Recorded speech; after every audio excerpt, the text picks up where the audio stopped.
Hello everyone, welcome back to our channel. In this video, we are going to see how to connect TikTok to Facebook. For that, open your TikTok application and go to your profile and copy your username by hitting hard press on your username.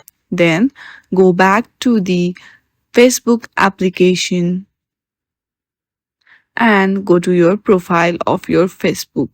There you can see three dot on the middle of your screen. Click on that and select edit. Then scroll down until you see links. Then click on add. Then select add social links. Then use the platform TikTok and paste the username. Then hitting on the save on the top right corner of your screen, you can connect TikTok to Facebook. Thank you for watching this video. If you like this video, then please do not forget to subscribe our channel.